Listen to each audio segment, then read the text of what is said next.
So good morning all of you. We are facing a new lesson. In that new lesson we are typically taking a new subpart, that is a gene transformation and the modification of it, and in that we are taking a new part, that is a transgenic plant. You know all about the plant but you don't know about the transgenic plant. You have to know understanding firstly, that is what is the transgenic. You know about the what is meant by transformation. Okay, you know about the transformation. So trans is transformation of those genes which are required to development of the any plant, because we are talking here the trans and genetic plant. Okay, so plant in order to modify, okay, we are needing to modify it. Okay, बच्चे बोलते हैं अच्छा ठीक है कोई बात नहीं बच्चों, यहाँ पर होगी हिंदी में भी होगी और सब में होगी. ठीक है, I am also taking Marathi in also. देखो यहाँ पर क्या हो रहा है, तो ट्रांस मतलब क्या हो रहा है सीधा. अब देखो यहाँ पर अगर कोई प्लांट है, ठीक है, ये प्लांट अभी सपोज कर लो ये प्लांट है मैंगो का. ठीक है, मैंने बोल दिया ये क्या है, इट इज मैंगो. ओके, और मुझे अब क्या चाहिए, मैंगो को मुझे अब मेरा मन हो गया कि मुझे अब क्या चाहिए कि मुझे ना मैंगो नहीं चाहिए, मुझे स्ट्रॉबेरी चाहिए. क्या I want to need to strawberry. Okay, so यहाँ पर मैं क्या कर दूंगा, मुझे अगर इसको स्ट्रॉबेरी अगर पुटअप करनी है या फिर इस मैंगो को मुझे स्ट्रॉबेरी लानी है. ठीक है, अभी आपको लग रहा होगा सर कि क्या पढ़ा रहे हो आप. ठीक है, ऐसा कभी हो सकता है क्या, देखेंगे जरा. ठीक है, पढ़ तो लो पहले. अब देखो, अगर सपोज ये प्लांट है और प्लांट में अगर डीएनए है स्ट्रॉबेरी का. ठीक है, ये सपोज डीएनए है स्ट्रॉबेरी का. अगर मैं ये डीएनए इस मैंगो के प्लांट में या फिर मैंगो की सेल में इंसर्ट कर देता हूं तो क्या मुझे मैंगो नहीं मिलेगी? जी बिल्कुल मिलेंगे. ठीक है, या फिर हो सकता है उसकी कोई प्रॉपर्टी मुझे इस मैंगो के ट्री में मिल जाए. ठीक है, तो मैंने क्या किया, जीन का किया ट्रांसफर, तो transfer from gene of one required plant to other. ठीक है, ओके, समझ रहे हो ना आप. ठीक है, क्या कर रहा हूं तो मैं यहाँ पर जो मुझे रिक्वायर्ड जीन था मैंने उसको ट्रांसफर कर दिया मुझे रिक्वायर्ड प्लांट में, तो इसी को बोलेंगे हम ट्रांसजेनेटिक प्लांट. ओके, समझ में आ रहा है आपको. ऐसे प्लांट जिसको हमने क्या कर दिया, ट्रांसफर कर दिया from the genes of required plants to required plant. समझ में आ रहा है. एक रिक्वायर्ड प्लांट वो होगा जिसको मुझे ट्रांसफर करना है, दूसरा रिक्वायर्ड वो होगा जिसमें मुझे ट्रांसफर करना है. ठीक है, समझ में आ रहा है. अब देखो इसमें क्या होता है, तो आपको तो अगर सपोज कोई भी प्लांट को थोड़ा मॉडिफाई करना है. ठीक है, लेकिन मॉडिफाई किस सेंस में कर रहे हैं हम, ऐसा है क्या कुछ पत्ते हटा के हमने नए पत्ते लगा दिए या फिर उसको धो के कुछ नया कर दिया? नहीं, हमने इस तरह से मॉडिफाई नहीं किया. हमने इस सेंस में मॉडिफाई किया है कि उसका डीएनए थोड़ा चेंज हो जाए और हमें उस डीएनए के कोई एप्लीकेशन मिल पाए. ठीक है, तो हम उसको बोलेंगे, जैसे कि अगर मैं यहां पर ले रहा हूं सपोज बीटी कॉटन. ठीक है, कॉटन आपको पता होगा अब तक क्या होता है, तो ठीक है, और आपको और थोड़ा अंडरस्टैंडिंग करनी है बीटी ही क्यों. ठीक है, आपने देखा होगा बीटी कॉटन, बोलगॉड कॉटन, ये कॉटन वो कॉटन, लेकिन हम ये समझ नहीं आता. कॉटन तो हम लगभग समझ जा चुके होते हैं, लेकिन बीटी क्या होता है वो हमें नहीं समझ में आता है. ठीक है, तो अंडरस्टैंडिंग कर लो पहले बीटी क्या है. तो बीटी मतलब एक हमने क्या कर लिया, एक सपोज यहाँ पर कोई इंसेक्ट है या फिर कोई भी ऑर्गेनिज्म है. ठीक है, ठीक है, और इस ऑर्गेनिज्म में एक डीएनए होता है जो पॉइजन क्रिएट करता है. ठीक है, सपोज क्या है थोड़ा सा डीएनए. ठीक है, पता नहीं आपको दिख रहा होगा, और ये डीएनए क्या कर देंगे हम दूसरे कॉटन में इंसर्ट कर देंगे. अब ऐसा क्यों कर रहे हैं, देखो ये जो डीएनए है ये होता है इनएक्टिव पॉइजन.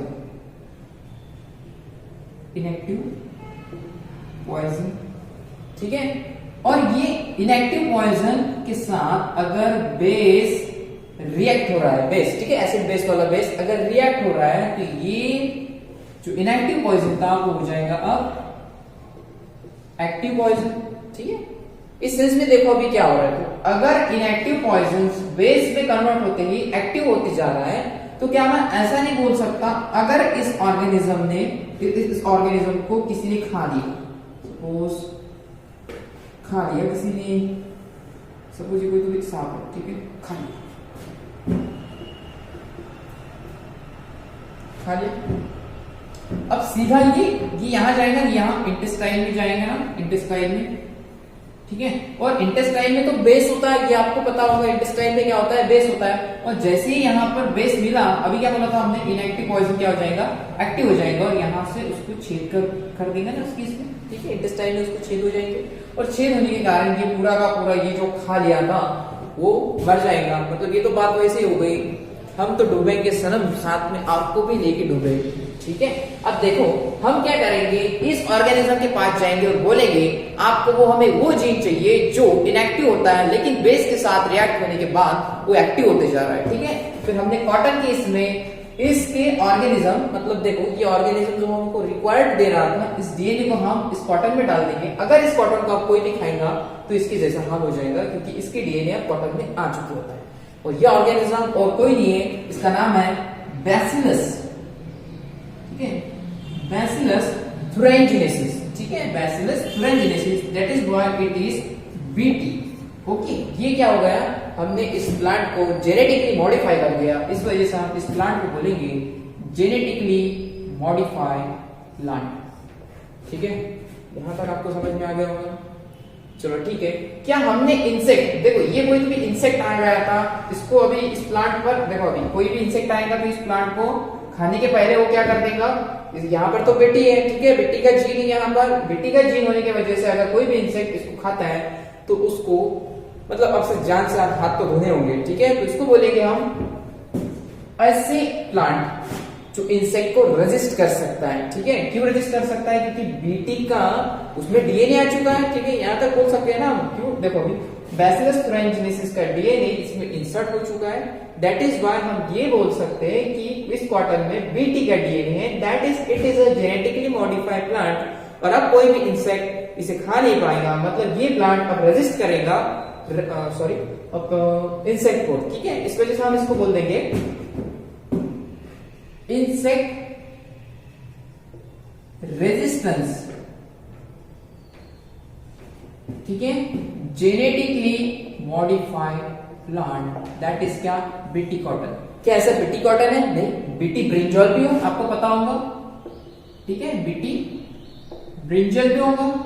ठीक है, ये भी क्या है, जेनेटिकली मॉडिफाइड प्लांट है। ऐसे बहुत सारे ऐसे प्लांट है जिसको हम क्या कर सकते हैं, जिनकी सेल में या फिर जिनके बॉडी में हम बैसिलस thuringiensis का एक छोटा सा डीएनए का फ्रेगमेंट डाल देंगे और हमें मिल जाएगा जेनेटिकली मॉडिफाइड प्लांट, जिसको हम यहां पर यूज करेंगे। ठीक है, यहां तक समझ में आ गया, वेरी गुड। अब चलते हैं नेक्स्ट लेसन पर। देखो अभी क्या हो रहा है। ठीक है, एक मॉड्यूल है, इसी लेसन का एक नेक्स्ट मॉड्यूल है, उसको हम बोलेंगे एप्लीकेशन या फिर advantages of genetically modified plant in sense of food. अब देखो अगर मुझे बोलना है कि मुझे फूड, देखो आपको पता होगा ना कि जो राशन की दुकान होती है, ठीक है, इसको जनरली हम राशन बोलते हैं। ठीक है, राशन की दुकानों में जो चावल मिलते हैं उससे ज्यादा न्यूट्रिशन मिलता है कि नहीं मिलता, ठीक है, इसकी बात नहीं है, लेकिन जो न्यूट्रिशन मिल रहा है वो हो सकता है लो क्वालिटी का हो। ठीक है, हम क्या बोल रहे हैं यहाँ पर, सपोज राइस। ठीक है, राइस मिल रहा है, लेकिन राइस में जो न्यूट्रिशन होंगे वो हमें पता नहीं ज्यादा है या फिर कम है। ठीक है, हम क्या कर देंगे, एक ऐसे प्लांट के पास जाएंगे जहां न्यूट्रिशन ज्यादा हो। सपोज लेट से एक्स ऐसा कोई भी प्लांट है जिसके पास न्यूट्रिशन ज्यादा है। अब कौन से न्यूट्रिशन हो सकते हैं आपको पता है, विटामिन। ठीक है, बहुत सारे विटामिन आपको पता होंगे, विटामिन ए बी। ठीक है, तो यहां पर हम ले लेंगे विटामिन ए, विटामिन ए।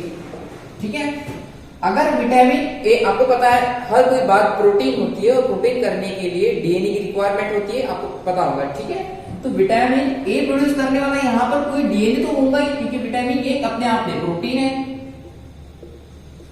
ठीक है, विटामिन अपने आप में एक प्रोटीन है, तो अब क्या हो जाएगा कि हम इसका डीएनए जो होता है, जो विटामिन ए प्रोड्यूस कर रहा होता है, हम इस राइस में इंसर्ट कर देंगे।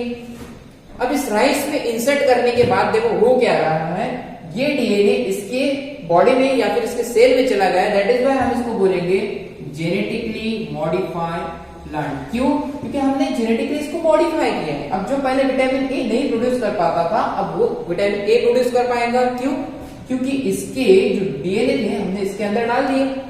ठीक है, समझ में आ रहा है। अब देखो क्या हो जाएगा, जैसे ही विटामिन ए वाला पोर्शन इस राइस के अंदर चले जाएगा, ये येलो कलर का दिखने लगेगा। ठीक है, और दैट इज व्हाई कि येलो किसमें कन्वर्ट हो जाएगा, गोल्डन राइस में। देखो राइस वही था, लेकिन थोड़ा सा चेंजेस किया, गोल्डन राइस बन गया। ठीक है, येलो कलर का होगा, समझ में आ रहा है क्या? फिर येलो कलर है, इस वजह से हमने उसको गोल्डन राइस बोल दिया, हम नाम कुछ और भी दे सकते थे। ऐसा क्यों हुआ? क्योंकि एक कोई भी ऑर्गेनिज्म होगा या फिर प्लांट होगा जिसके सेल से विटामिन ए रिलीज हो रहा है, वही विटामिन ए अब हम राइस में डाल देंगे। तो इसी तरह से देखो, हमने इस राइस का न्यूट्रिशन ऊपर कर दिया, ठीक है, और कुछ हो सकता है तो वो भी डाल देंगे हम। जनरली आपको पता होगा कि विटामिन ए जो होता है, कहाँ गया vitamin A? Vitamin A eyes के लिए बहुत ही हेल्पफुल होता है, ठीक है। मतलब अब जब जिनको अगर कोई विटामिन ए का प्रॉब्लम हो जाएगा, अल्टीमेटली अगर ये कोई गोल्डन राइस खाते हैं या फिर ये वाला भी राइस खा रहे हैं, तो अल्टीमेटली उनके बॉडी में अब विटामिन ए जा पा रहा है। अगर विटामिन ए जा पा रहा है तो हम बोलेंगे कि it is high nutrition value of plant. इसी के लिए हमने इसको जेनेटिकली मॉडिफाई कर दिया। ऐसे बहुत सारे एप्लीकेशन होंगे, ठीक है। एक तो आप ये लिख लो आपकी कॉपी में, या फिर इसका स्क्रीनशॉट निकाल के आप सेव भी कर सकते हो, ठीक है। नेक्स्ट वन देखेंगे और क्या क्या हो सकता है।